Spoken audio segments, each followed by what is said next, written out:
Good afternoon, good evening, wherever you're joining us from the world. Welcome to AI Sprints. This is a special series with STEM learning.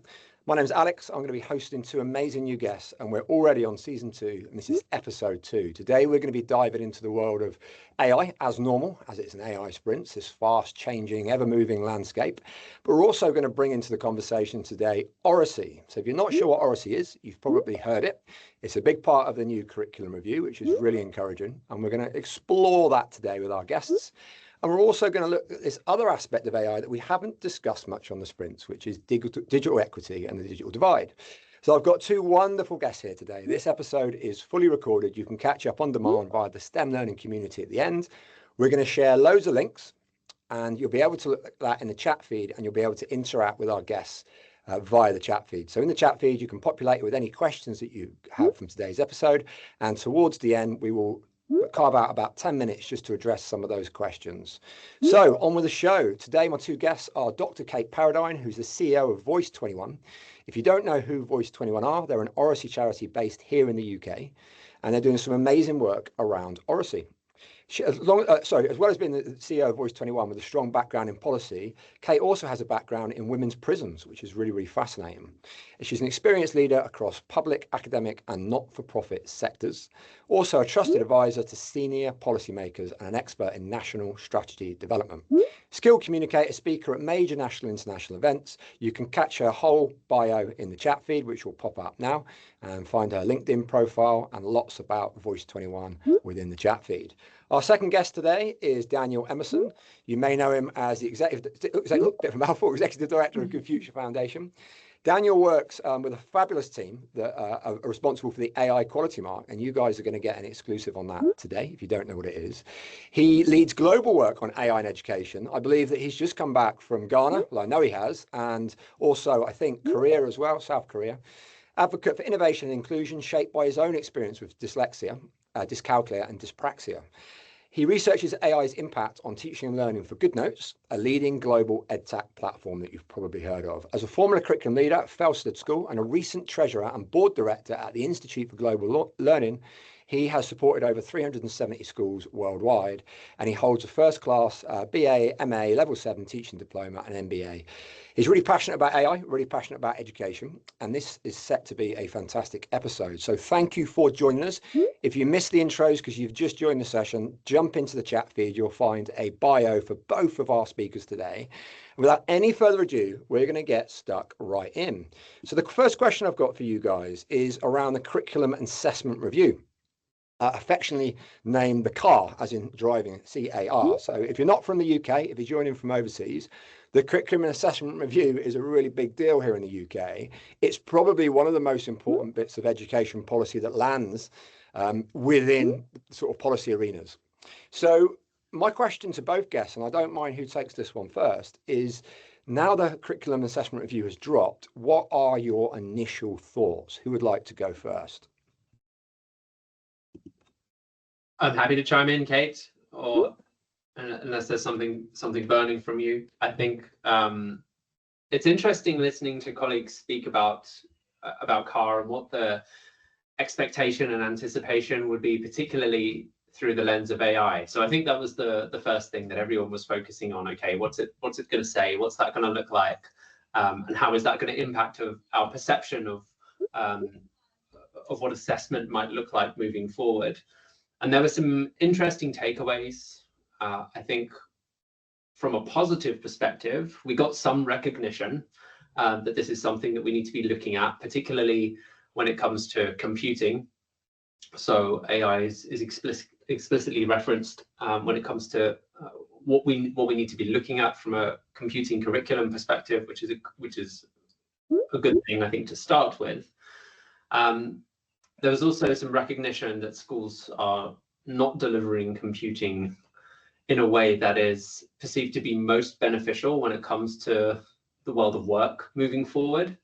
Having said that, it was also good to see that digital literacy was acknowledged when it comes to systematic teaching.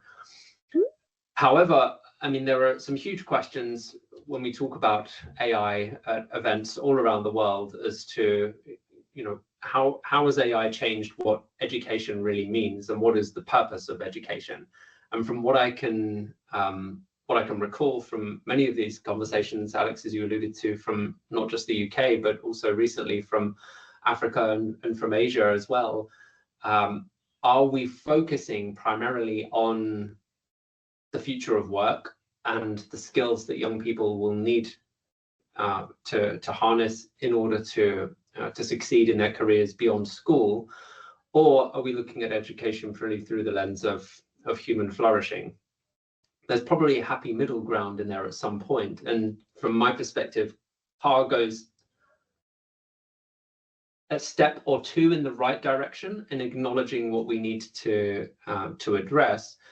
It doesn't fully take into consideration, I think, the fact that we're ultimately preparing, if we are focusing on preparation for the world of work, that we're not doing that effectively. Interesting point. I might circle back to that because there's been a lot of noise actually about how we compete with our overseas global sort of competitors in the AI market and how we prepare the schools and the curriculum for that. So I'll circle back to that in a moment. Kate, interested to hear your take on the car as well. Yeah, I mean, from a Voice 21 perspective, we were really pleased with the fact that we were given to believe this was about evolution, not revolution. So a new curriculum review that was going to really build on what was succeeding currently. And we feel that it could be revolutionary in the implementation. And the reason for that is, from our perspective, oracy has been strengthened in terms of the position it has in the curriculum. There's a definition of oracy which very much reflects the Oracy Education Commission definition and our own definition, which is about speaking, listening and communication. So beyond some of the sort of narrower concepts of what oracy might be. There's going to be national guidance, which is really exciting, on oracy to help teachers to really implement a whole school approach to oracy. And there's recognition that speaking, listening, communication is key throughout the curriculum in all subjects. And obviously we're going to be talking about digital literacy here, but the fact that that is recognised is incredibly important in terms of making sure that all children have the skills they need in oracy to succeed in work, life generally, and school. Fantastic. And just for the audience that might not know what oracy is, just a quick definition. You alluded to some speaking and listening, but Voice 21 have a very specific definition of oracy, don't they? Can you share that with the audience, Kate? Yeah, it's very simple. It's about articulating ideas, developing understanding and engaging with others through speaking, listening and communication. So a very expansive definition of using your voice and your ears to communicate with others. Brilliant. Yeah, thanks so much. And student voice and dialogue and critical dialogue has been a feature of all the AI sprints, going back to Priya Lakhani and Darren's episode right at the start of season 1. It hasn't gone anywhere, and it's great to see it get some recognition in the curriculum review. And am I right in thinking, Kate, this is the first curriculum review that has featured oracy, like mentioned a page and a half of its documentation on oracy? Is that a first? Yeah, it's definitely received coverage that should be the start of a real change in the way that skill and all of that knowledge about how to use your voice features in our education system. So a brilliant development. Amazing. Thank you. And I want to focus on this idea of world class, because throughout the curriculum review, and I've seen this word in education before, it alludes to this world class education system without directly defining what it means by that. Now, I know you're both people of the world in terms of your sort of area specialism, so I'm keen to kind of find out from you, what are your interpretations of a world-class education? What does that look like? And to Daniel's earlier point, maybe we need to look abroad to see what people are doing that's really a real innovation of practice in other countries, and maybe draw from some of the best of that. Love to hear your opinions. Let's kick off with Daniel on that one. Sure. So I think, well, first of all, actually, just to go back to what Kate was talking through in terms of the importance of oracy. And if we are looking at digital literacy or media literacy through the lens of AI, this is such an important skill set, right? If we're thinking about how oracy can protect children from some of the negative aspects of AI, I'm thinking of disinformation or manipulation, grooming, or even identity shaping. This is such a fundamental skill set. I'd incorporate that certainly into part of what world-class education looks like and what that means. You mentioned in your kind introduction, Alex, that I do work or have worked with the Institute for Global Learning for many years. This is an organization that is not tech focused specifically. The Institute for Global Learning looks at the value of cross-cultural collaboration and the ability to share and engage with multiple perspectives, regardless of cultural background. Another area that I'm hugely passionate about, and I think has become increasingly more important as we've become more tech dependent in what teaching and learning looks like in the classroom. We also, I suppose, take that on board in the work that we do through Good Future Foundation. I'll be speaking about the quality mark a little bit later, but wanting to emphasize here that although our focus is on what does strategic AI adoption and implementation look like in order to ensure that world-class education is happening in our schools, we're not just exclusively focused on shoehorning AI into every possible solution. Far from it. We're just as interested, if not more interested, in looking at areas of school life where AI and tech more broadly does not fit or does not belong. So I think there are lots of open ideas within that, but I would certainly like to include oracy, cross-cultural collaboration and communication skills as a fundamental component in what world-class education looks like, regardless of how tech might be being adopted. Amazing. I've just got a little provocation for you, Daniel, on that. It's not a challenge so much as a provocation, in as much as I've had loads of computer science teachers reach out to me since the car was released, sort of saying, yeah, okay, the document insinuates that AI needs to sit within the domain and the subject of computer science. We don't necessarily disagree with that because it kind of sits there already, particularly at Key Stage 3, but we were kind of hoping it would be a more holistic approach to teaching AI through all different subjects, like almost like an interdisciplinary approach that many countries are taking on this, like the UAE, Singapore. So that was the kind of vibe. And so what do you think about that? Do you think it can live beyond computer science, or do you think for the time being it needs to stay in computer science? It absolutely has to go beyond computer science. I think that's one strand to this. But if you look at, for example, I've spoken about this quite a bit recently, the OpenAI research that came out about a month or so ago, where the organization behind ChatGPT was looking at how its users are engaging with that specific tool, right? So they were looking at 800 billion weekly prompts in order to understand how are people engaging with this stuff? What are they doing with it? 70% of all use cases, 70% are not related to education or professional work, right? They're related to social and emotional support, counseling and companionship. That's how people are using this technology, including young people. If we limit our approach to AI in schools exclusively to the computer science department, we're ignoring how young people are using this completely game-changing technology. Young people need support, particularly when it comes to critical thinking and decision-making skills. And if teachers in their schools are not prepared to support them in this way because they don't happen to belong to a particular department, then we're doing them a massive injustice. Yeah, fascinating. And I guess voice then is one way, dialogue, critical dialogue, using the voice as a way to communicate between teachers and students and the wider world then, Kate, is a really nice way to set up a world-class curriculum. What are kind of your views on world-class education systems? Well, I absolutely agree with Daniel. It's the same for oracy. Digital literacy and oracy come throughout all subject areas, and we need to be treating them as golden threads that run through everything that we're doing in schools. But going back to what is a world-class education system, I mean, for me, primarily, it's about high standards. It's about young people being able to get the best out of their brains and their bodies and making the most of their hearts about who they are. And start with high standards. Of course, oracy and digital literacy helps us to achieve high standards if we use both of those things properly and we teach children in the right way. So teaching high standards in reading and writing and maths is obviously vital, and so is oracy. So for me, it's high standards, but also there's something more. School isn't just about standards of learning knowledge. For me, I went to state schools all my life. My children have gone to state schools. I think we have a world-class state school system, but we need to keep it that way and we need to keep up. And some of that is about making sure that children get out of education what I got out of it, which was a sense of agency, a sense of my own power, my own confidence, joy, and really important, and I think so neglected, a sense of belonging.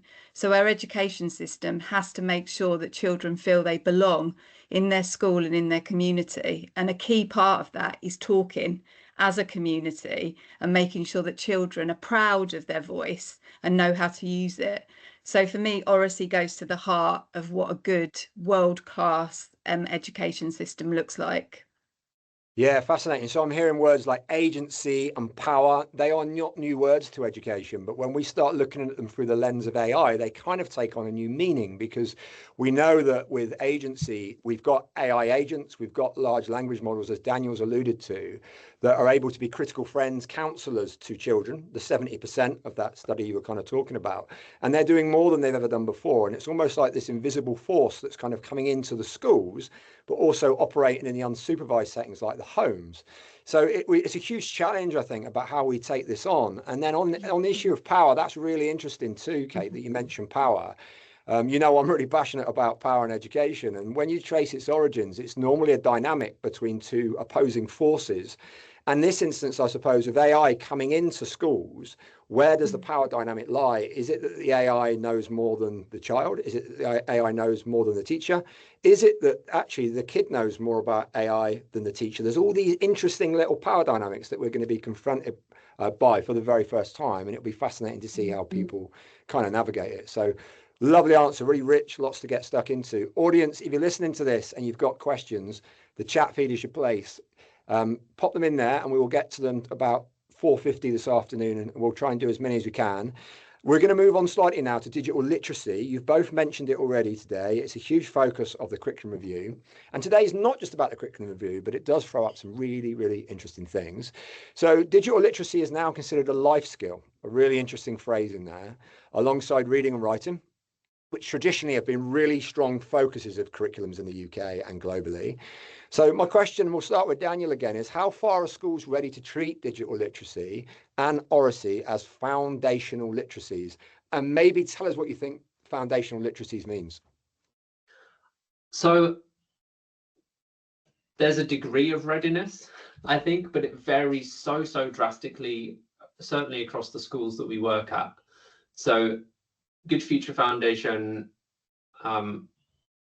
is looking at need, right? Where can we address need in the schools that we're working with? Which means that yes, we are working with schools in the independent sector, but we're also working with severely underfunded and under-resourced state provisions, and so that readiness is going to look very different across those different contexts.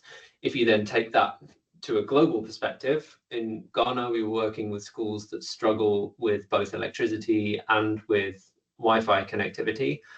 And yet they have a very sort of grounded and eager staff body when it comes to looking at oracy as a foundational literacy. It's something that they're keen to prioritize.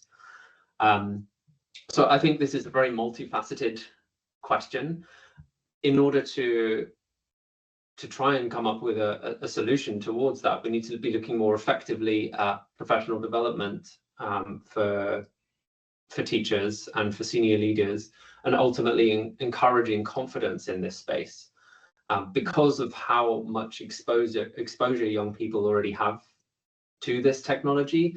It's crucial, right? You asked, what is a foundational literacy? I'd say, you go into a school and you speak with the student body about, for instance, how are they consuming news? Almost certainly that will be social media first.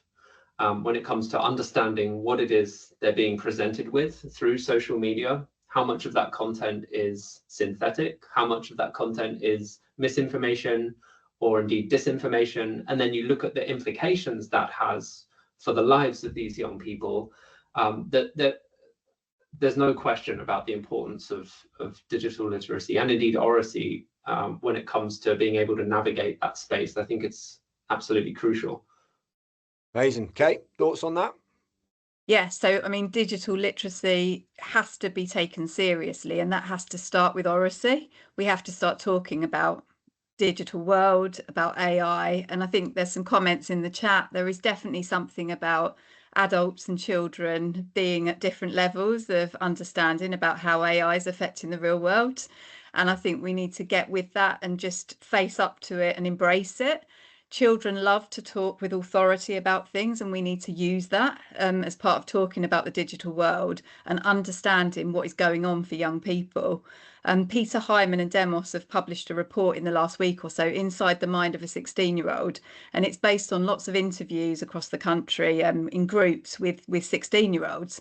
And it's really interesting when you read it, because I think it's surprising how much knowledge and understanding young people have compared to what we might think they do about algorithms, about how they're being manipulated, and about what they do about it. And that's the bit we need to focus on, what we do about it, how we make sure the human is elevated over the machine. Because the final thing I'd say about digital literacy, I think there is a sense of the victim, of the human being the victim of something that's coming to get us. And we need to get away from that, because we're in charge, and I think we need to understand what that means and how we make that happen in our individual lives and collectively, and that's got to start in schools with young people. Yeah, amazing. And we had a conference for STEM learning up in London, and actually that bit about the machines coming to get us, Kate, is people really believe that. And I said to a lot of the audience, who says please and thank you to their large language models? And it was like 80% of the audience. And when you ask them why, it's always the same answer. So when the machines take over, they remember us and they're nice to us. It's like, that's a ridiculous notion, but people truly believe that.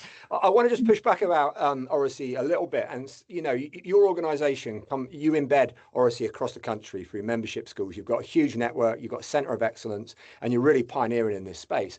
But you must come up against a lot of barriers where schools say to you, Kate, and your team, what are the barriers? I've got this barrier, my head teacher just doesn't take it very seriously. We can't see where it sits on the curriculum. So what are some of the common barriers you come up against, Kate, with oracy when your team's trying to roll this out at scale in new schools and new settings?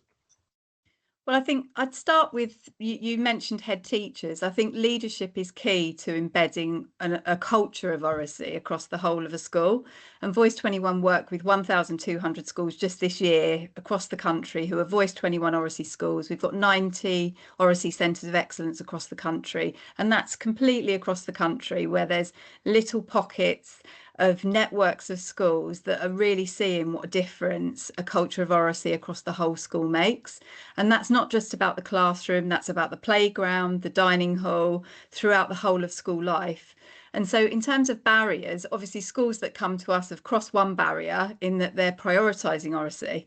And what we're hoping is that the curriculum and assessment review will mark that as a change for many schools that will prioritise this. But some of the barriers that they will have found on that journey is leadership understanding how important it is, and classroom teachers having the knowledge and the skills that they need across all subject areas to make sure that oracy skills and really explicitly teaching those is part of their repertoire of teaching, part of the pedagogy of what they're doing. So I think those are two barriers. I would say the third is everyone in the school understanding what oracy is. The oracy framework and the benchmarks for oracy, children understanding how important their voice is and how they use it. So educating everyone, and parents as well understanding. But yeah, the barriers are reducing with every day that passes, it seems, Alex. So there's no excuse for us not to be implementing oracy across the whole of the system. Yeah, and just speaking from my own experiences, Kate, when I was a trust CPD lead, we had sort of 17 schools, and Voice 21 memberships were about half of them. And particularly the primary schools, I was most impressed when I went into how embedded it was within assemblies, within even things like lunchtime, where kids were getting up and doing shout outs to other kids and talking about the news with their teachers. This ability just to articulate. And one of the most humbling moments I've ever had in my teaching career was when I got to visit School 21, right, which was kind of like the birthplace of oracy. And in many ways, I think Voice 21 started there maybe way back when. Is that correct? Yeah. And these two quite menacing lads that are like 6'4" came running towards me. And there was a door that I was coming up to when I was visiting the school, and I was like, oh no, I went into like defense mode. They open the door, they're like, welcome to School 21. So nice to see you. My name's Carl. This guy's Jermaine. And where are you from? And it was just this ability to just kind of talk and communicate. And that really stuck with me. So it is super, super powerful. So thanks for that. Just before we go into a quick discussion around the AI quality mark, I want to explore this idea of digital poverty. It's been alluded to in this talk. And Kate, I know you view poverty as poverty rather than all these different aspects of poverty. So I'm going to kind of circle back to you now. And, it says the CAR identifies digital poverty and AI inequity as key risks. That's what it says in the documentation. So I guess my question is, how do we stop the digital divide from becoming a dialogue divide where only some young people get to shape the AI conversation? Yeah. Well, Alex, I've said to you before, I've got a little bit of a problem with all these different sorts of poverties, because when we're talking about economic disadvantage, they're all related and they all come back to the basics of our system, and what's prioritised in our current economic system and so on. So I'd like to think more about economic disadvantage. And of course, Voice 21 focuses on state schools, but it also focuses on the state schools that have the highest number of children eligible for free school meals. So we're very much focused on the most economically disadvantaged communities. And so in terms of how we make sure that a digital divide doesn't become a digital divide in terms of equality, I think there's something really important about not focusing on tech and stuff. And there's a lot of talk around digital poverty, around not having the kit, if you like. But I don't think that is the main issue. The main issue is knowing how to use the tech and knowing how to use the technology and how to manage your own life within that and keep your power. And there's no reason why, even if we assume that all those schools serving economically disadvantaged areas will have much less access to the tech, there is no reason why focusing on dialogue and building those muscles for children around resisting the manipulation that occurs with AI. And Daniel and I spoke earlier about the concept of grooming. Now, often we obviously think about grooming in terms of sexual exploitation. And a safeguarding phrase, very much so, in schools. Yeah. But I think we need to think about the way that we're groomed by technology, about commercial interests. There isn't enough talk about the commercial drivers and the absolutely overwhelming evidence that these are the deliberate strategies to groom children that take place through tech. That the big, very wealthy individuals and companies do have deliberate strategies that draw you in and get you addicted to certain things. And teaching children about that is a really important part, I think, of us overcoming some of these issues around economic disadvantage and digital poverty. Amazing. So viewing poverty as poverty in itself rather than all these different forms like food poverty, digital poverty, that's a really important point. Daniel, through the Good Future Foundation, this is something that you're really passionate about, and it kind of sits at the core of your mission, doesn't it, as a team? So, I mean, tell me about your experiences with digital poverty. Obviously, you've just come back from Ghana. And when we view poverty, we tend to see it as a very local issue, very close to us. But actually, there's obviously global aspects to it too. So give us kind of the bigger picture stuff. What's your take on this? I would agree with Kate in that we don't tend to look at digital poverty as lack of access to specific resources. So if you look at, for example, how expensive a lot of the high-end, even just the mainstream AI subscriptions could cost, and what it would mean to be able to access that.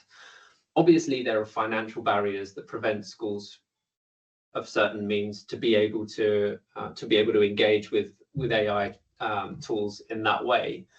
However, access, pure and straight, doesn't necessarily mean that you have an advantage. So back to your earlier point, Alex, around digital literacy, what we were speaking about there in terms of being a user of the technology doesn't necessarily mean that you're benefiting from it. You need to be an informed collaborator, in this case, with the technology above all else. So for us, digital poverty is more about having a lack of structure and support when it comes to what does best practice look like right now when you're engaging with AI technology, with companies that are building this. You can see, again, to Kate's point, firsthand how AI-focused companies are trying to keep eyeballs and thumbs, as Laura Knight would say, completely locked into specific ecosystems. ChatGPT 5 and 5.1 will ask you questions based on whatever response it's just given you to keep you locked into an ongoing dialogue. Yeah. It's no accident that a lot of the product developers for the big companies, including OpenAI and Anthropic, have backgrounds in social media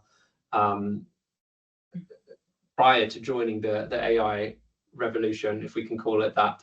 And this isn't something that's going to be easy to escape from. So when it comes to digital poverty, it's about making sure that teachers feel confident and well-grounded to have meaningful conversations with their students around what best practice looks like. When that doesn't happen, that's when we start to experience a digital divide. Yeah, and we saw the digital divide play out en masse during COVID-19, where learning escaped the classrooms, and the only way of connecting children was via devices to access remote learning via things like Teams and Google Chat and whatnot. And in that instance, Daniel, I think we glimpsed how big this problem is within the UK, because some children didn't have access to a device, or they lived in households where internet wasn't a priority because paying the bills and getting food and heating on the table was. Or we had to kind of give laptops to children in certain settings and be quite creative as a workforce, education workforce, teachers in particular, and leaders, to try and get this technology to the kids that needed it most.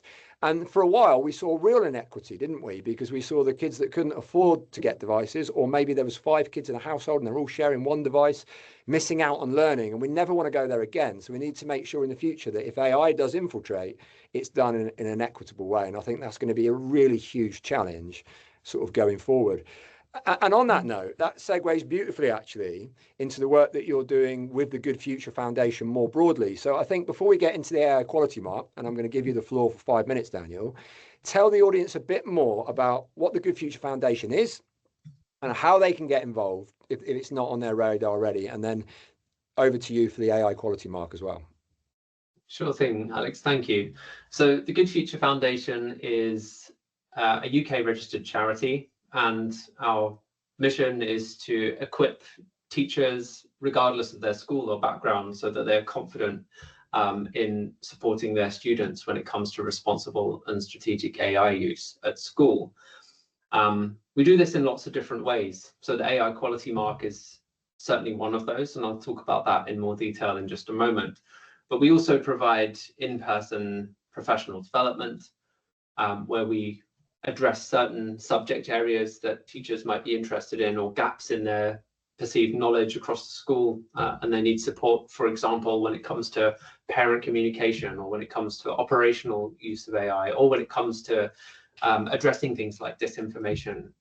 And so we go in and we do that in person, all completely free of charge. So everything that Good Future Foundation does is free for schools to access.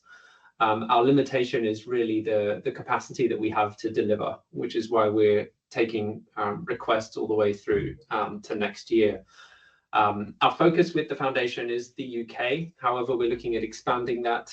As we've mentioned a couple of times already, we've done some work overseas now with ministries of education around the world to see what we might be able to do to explore that professional development more internationally. The AI quality mark is by far the most commonly adopted of our initiatives. And ultimately what we're looking at here is a way for our schools to be able to address 9 different areas of school life through a self-evaluation. So the AI quality mark was built and designed by Dr. Andy Kemp and also by Laura Knight in collaboration with ourselves at Good Future Foundation. We were looking at these 9 areas of school life quite specifically when it comes to how is AI already having an impact here, and how do we help and guide and support schools in making the right decisions in this space. So those 9 areas are leadership and vision, where we're looking at strategic implementation.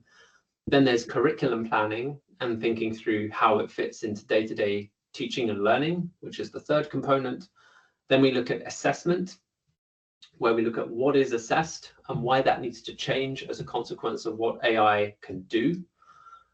We look at professional development for staff as our 5th category. We look at enabling students and ensuring that their use also echoes that responsible use and best practice. We look at operational aspects of school use of AI adoption, and then working with parents and carers. And the final component, the golden thread that runs through all of this, is addressing ethics, bias, and also safeguarding. So we want to make sure that where AI is adopted, it's adopted responsibly. So once we'd designed and developed this framework, we worked with Woodland Academy Trust, a trust of 5 primary schools in London in trialing this framework. This worked incredibly well. Julie Carson at Woodland Academy did a brilliant job of working with us to make sure that this was fit for purpose. In addition to that, we also worked with my colleagues at GoodNotes.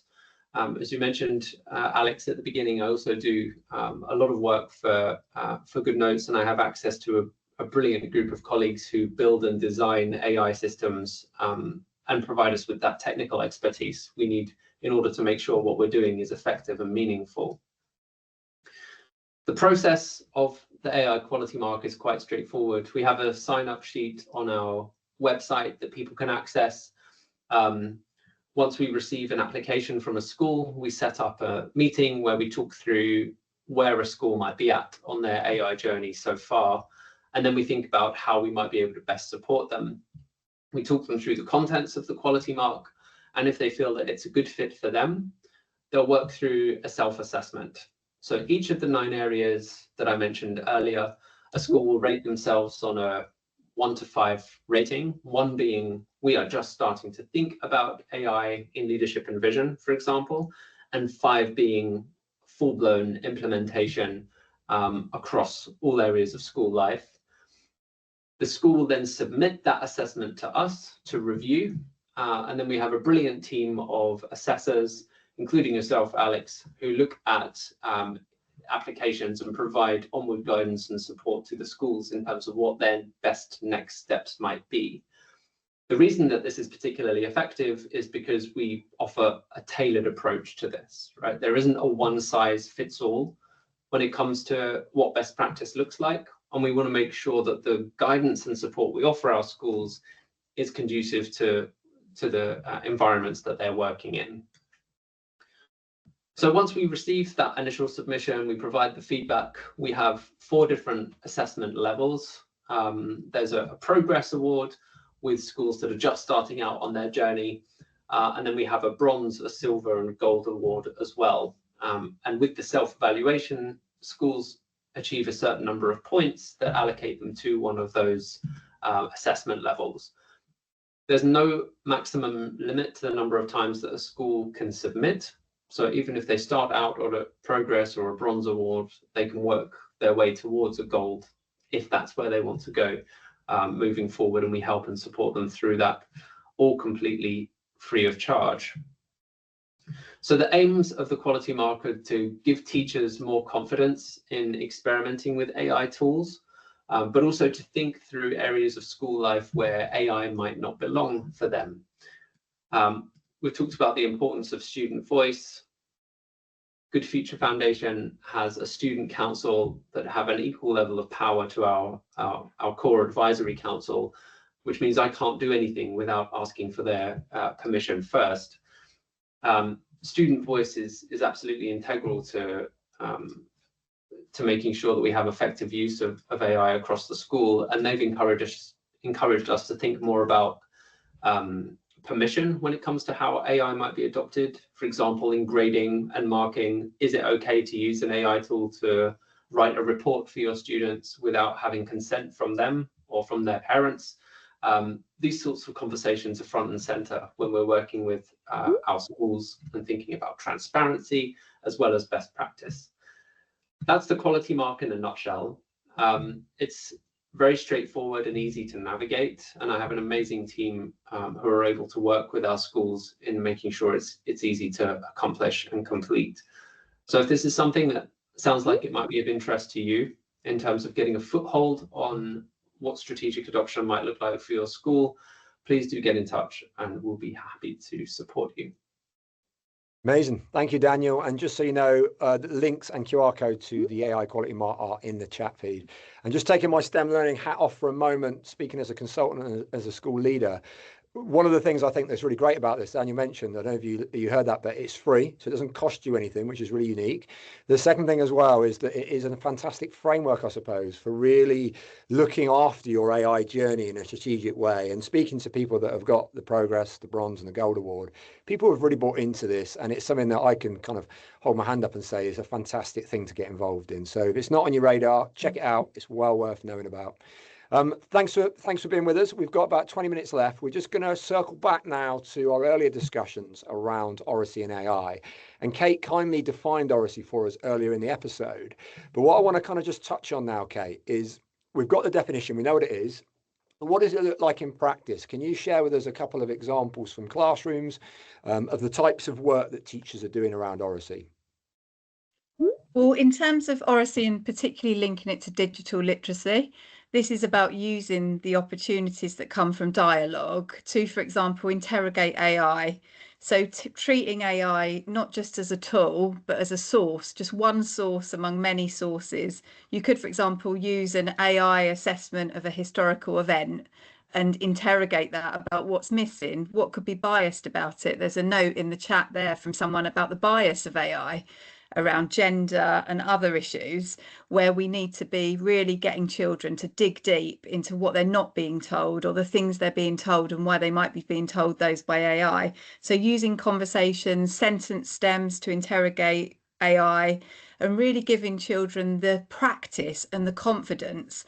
And that is really what is really important about oracy in school. It's giving children age appropriate opportunities to practice disagreeing, for example. We know that disagreement is a real problem in our society, and for young people, being able to confidently disagree and to disagree agreeably in a way that means you don't have to fall out, or you don't have to dig in to your view. You can change your view. You can listen to someone else's and change a bit of your view and keep some of it.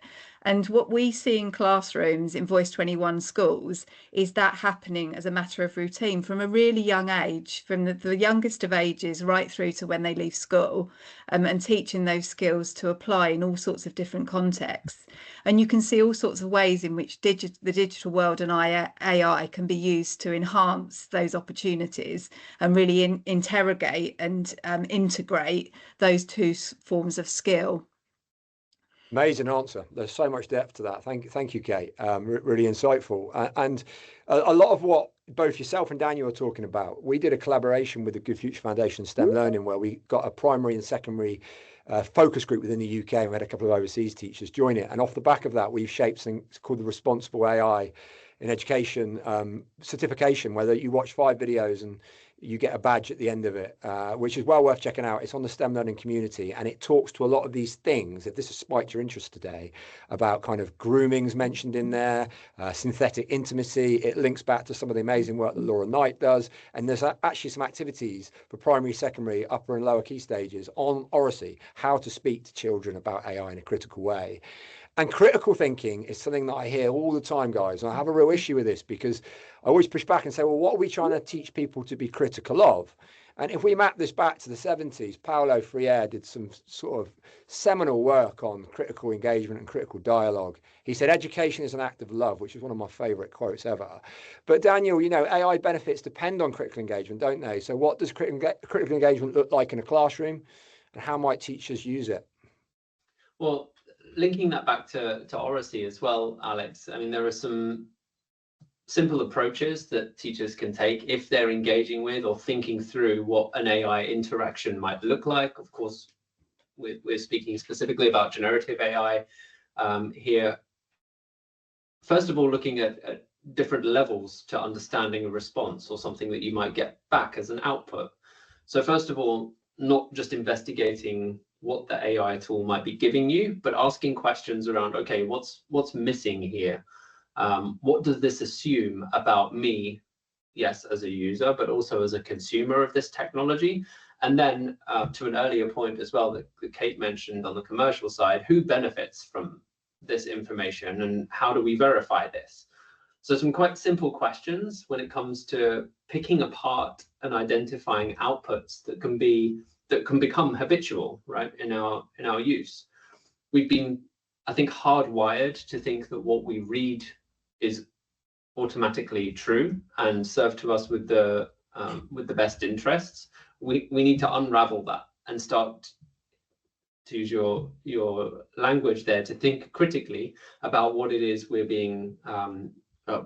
receiving back from this technology. As far as oracy is concerned, talking is ultimately a safeguard in this respect, because AI use only really becomes safe when students feel confident to discuss what it is they're using and how they're using it. But they also need the confidence to be able to disagree and to refine and also to reason when it comes to, yeah, okay, this is what I've been given, but is this in fact what I need? And if not, how can I unpack that? I think these are all crucial components when it comes to engaging with AI, and these need to be taken up by teachers, again, to the earlier question, beyond one particular academic department in school. Yeah. And before we kind of bring oracy and AI together, just to finish off with, just a few kind of anecdotes from experience on how to embed oracy and AI in the classroom. So there's somebody called Victoria Headland, who goes by the name of AI Bias Girl, doing some wonderful work in this space that's worth checking out.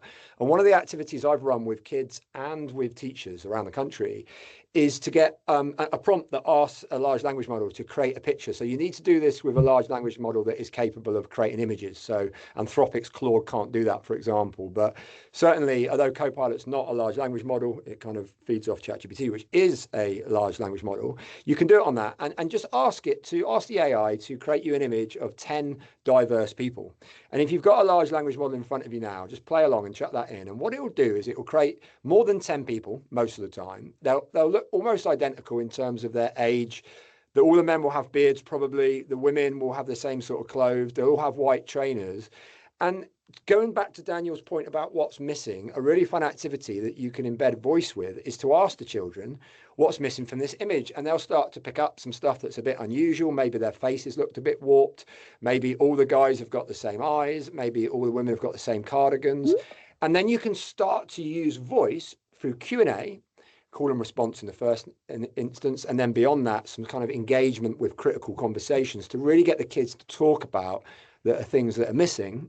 Another really popular thing that I know Voice 21 do are concept cartoons, which is when you have 4 different characters and each character has an opinion on a provocation or a question. So, for example, should children be allowed to have their own personal AI in school as like a learning buddy support? That will be the provocation. And then the 4 different characters have a different opinion, so ranging from yes, definitely, very progressive, to absolutely not, it would be a disaster. And then the kids have to kind of take their stance and argue that disagreement point that Kate made, argue their point around why they've taken that stance, and then try and see other people's opinions. And I think this sort of work we're going to see more in the next sort of 2 to 3 years, and it's just really, really encouraging. So my last question before we go to audience questions is around how we bring oracy and AI together. So we've got these 2 separate beasts at the moment within the curriculum review. They've both been acknowledged, which is fantastic. The government is taking these 2 things seriously.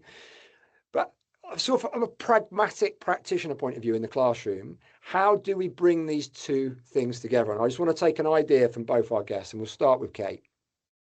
Firstly, I think you use AI as talking points. They're some of the big questions of our day. They provoke lots of different views. They're about engaging at all sorts of different levels, and they really interest children.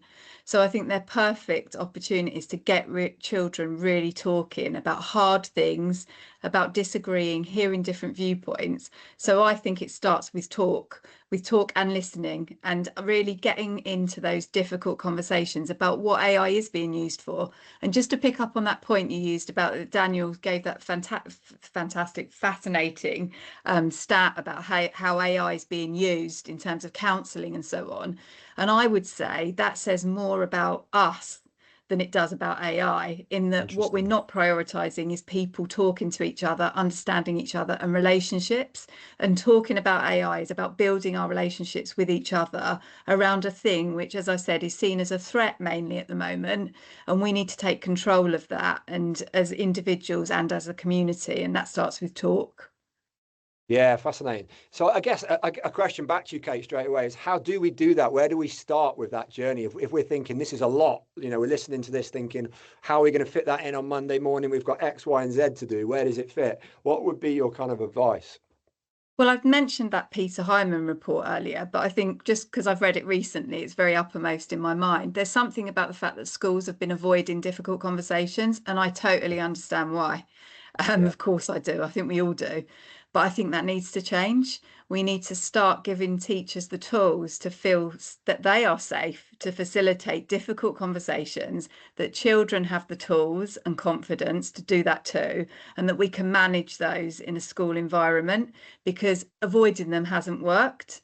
So I think there's something really important about that, facing up to the difficult questions and knowing that some of the conversations might be uncomfortable. I think as adults, we are often in denial about what is happening with younger people, and we need to talk to them and listen to them and find out why. The teachers that observed some of those groups in that research were really surprised by some of the things that were said, and we need to move that on so that they're not so surprised going forward. Yeah, and there's been a few people asking for the Peter Hyman link in the chat feed. Just to say, he also posted this thing really interesting about the focus on misogyny and the Andrew Tate movement, which has taken a lot of energy, quite rightly, in schools to try and unpick and dismantle those sort of views. But he made a really good point in the week, I think it was on LinkedIn, saying that actually the things have moved on now, and there's other things, AI obviously being one of them, and some of the stuff that Daniel's spoken about around sort of the sort of synthetic intimacy and the grooming. It is another issue now that educators have got to grapple with. So really, really interesting. And Daniel, do you think AI should be treated as a conversation partner in schools? I think it has potential. I think that we need to have a little more clarity around what we're talking about with AI as a conversation partner, because that's going to mean many things to many students, particularly if you start diving deep into how and what some students might be using. AIs, for example, such as character or replica, even, that are built as companions with a sexual agenda, I suppose, in user engagement, are going to be very, very different in that regard. But already we know that young learners are engaging with these AIs in a way that is horrendously inappropriate in a lot of cases. So a conversation partner, yes, but with many, many caveats. I think ultimately use of AI in a classroom setting, as far as conversation is concerned, is when you look at, for example, using it as a rehearsal space for preparation, for testing and understanding what you don't know about a specific subject. Being able to engage with an AI in that way can be incredibly helpful. It can reduce tension, anxiety, stress, and can also improve subject-specific knowledge if it's used effectively. However, I do just want to touch on an earlier point that Kate made as well when it comes to difficult conversations. Life is, of course, full of these, and in order to be able to engage with them, you need a degree of resilience, right? It's hard to have difficult conversations emotionally. It can draw a lot of energy from you if you know you've got something difficult coming up that you need to talk to someone about, and you've got a problem that needs solving. One of the issues with learned helplessness of AI tools is that this isn't happening. If you can reach for your phone or for your laptop and have a difficult conversation with an AI, because of the fact that you're going to get a non-judgmental response, and that it reduces a barrier to being able to communicate on a difficult subject, you're obviously going to take the path of least resistance there. But at the same time, you're not building that inherent resilience that you need in order to have difficult conversations in the real world later on. So I do think AI can be used as a conversation partner. However, I think we need to think quite critically about what AIs we're using in that space, and how they might be used effectively. Amazing answer, amazing answer. And there's been so much today. The engagement's been really high. Hardly anyone's left this call, which goes to show, guys, how interesting you both are, and the conversations and dialogue that's come out of it. I want to just spend a bit of time looking at the chat feed, guys. So I'm going to ask you both to pick either a provocation, a comment, or a question in the chat feed. And I'm going to give you 60 seconds to find one whilst I just talk about what's coming up next on AI Sprint. So on the 11th of December, we've got none other than Mark Anderson, known as the ICT evangelist, and Emma Darcy. And we're going to be tackling assessment head on. We're going to be looking at what it means. We've been here before. If you remember, with Daisy, Christodoulou and Jim Knight, we had a really interesting episode. We're going to pick that back up because the landscape has changed a lot in the last year. And we're going to talk about assessment again. So please do join us on AI Sprints on the 11th of December. And on that particular sprint, we're going to have a massive announcement for you.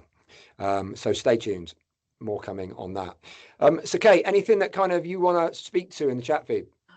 There's so much in there, but I'm just going to pick on Rachel and Susan's points about the next generation, about the older generation, for want of a better description, and silver surfers was the term used, and children and older people getting in conversation together about all of this stuff. I think that would be amazing if across the country we said to children, you know, talk about these provocations and discuss these with your grandmother. And I think there is something there about power. It's about telling children, you have power, you have knowledge, we want you to grow that, and we want you to be in control of your life and your brain, because the whole issue of cognitive offload, which Daniel's talking about, and social and emotional offload, is a massively important issue for us as humans. We can't outsource our brains. Our brains are so precious, and that's what education needs to teach children in this space, that they need to protect their brains, use them, and they are alongside AI. They aren't a servant of it. So I think using those conversations with, as I say, grandparents would be an amazing initiative. And I think they're great points that have been made there about the Dutch system and how they're experimenting with that. But I could have answered about 10 of those questions. Brilliant points on there. And I love that nod to intergenerational learning, right, between different generations. It's so powerful, isn't it? Because we automatically assume that sort of the older generations don't like technology, and that's not always the case, is it? I remember taking great offence to Mark Prensky's Digital Natives and Digital Immigrants paper, because it essentially called me a digital immigrant, and I'm not. I'm quite good with technology. So yeah, great point, Kate. Love that, and thank you for engaging with the chat. Daniel, anything that spiked your interest? Also from Susan, I think there's reference here to the echo chamber effect, which I think is an increasing concern when it comes to AI use. There have been some tragic cases that I'm sure many of us have seen in the news about how easy it is to become radicalized by this technology because of what it wants you to do. In so many cases, it wants to please you, it wants to make you feel comfortable, it wants to make you feel secure. And it will do that by adapting its responses based on whatever you might have told it previously. And this is dangerous, right? So I'd want to encourage people to think critically about the tools and solutions that they're using. You're able to do a bit of research yourselves, right? And think through, does this company behind the tool I'm using adhere to my principles? Is there value alignment here? And it's okay if they don't, because you have a choice and you can step away from it. And I think that's also an important consideration that teachers, parents, school leaders need to think through seriously. Amazing. And if you're not sure which AI tools do kind of conform to the government censorship, if you like, the DfE have got a list that you can access via their AI, generative AI. Daniel spoke about generative AI earlier. If you don't know what that phrase is, generative AI is any artificial intelligence system that generates something like text, code, image, video. It's the things that we use with large language models. It isn't AGI, by the way, which also has the word general in, but it's a very much more sinister thing that we really don't want to get to anytime soon.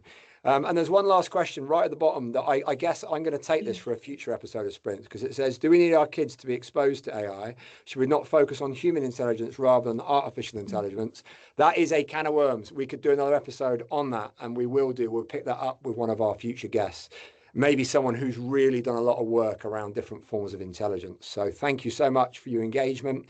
You can catch this up probably in about 24 hours time when Tim has had a chance to put it onto the STEM learning community. And we get a lot of people watching these back. And I'm always hearing from people saying we used it at our school CPD event. It was really great. So thank you for that. Keep contacting us. Keep telling us who you want us, what guests you want to come on. And we at STEM Learning have 2 courses that are incredibly popular. We have Unlocking AI, which is 90 minutes, 4 times, so 6 hours in total it runs with 2-week intervals. And we look at a lot of the stuff we spoke about today, like grooming, safeguarding, policy, ethics, research, data analysis. And we've also got a brand new one coming, which is just called Ethics and AI, and it's going to be for first delivery in 2026. So if that's something that spikes your interest, Simon has shared a link in the chat feed. Wow, that was engaging, guys. That woke me up a bit. I felt a bit tired before we came on air, but I'm invigorated. There's so much to sort of take away and think about. And I love the fact that the synergy between you both, you've both got sort of really similar interests, which is to sort of make education more equitable for everybody. So thank you for your time. And I'm sure you'll get a lot of interest and chase ups off the back of this. And safe travels, everyone. We'll see you on the 11th of December, where I will be announcing a huge piece of news. So thank you, guys. Take care.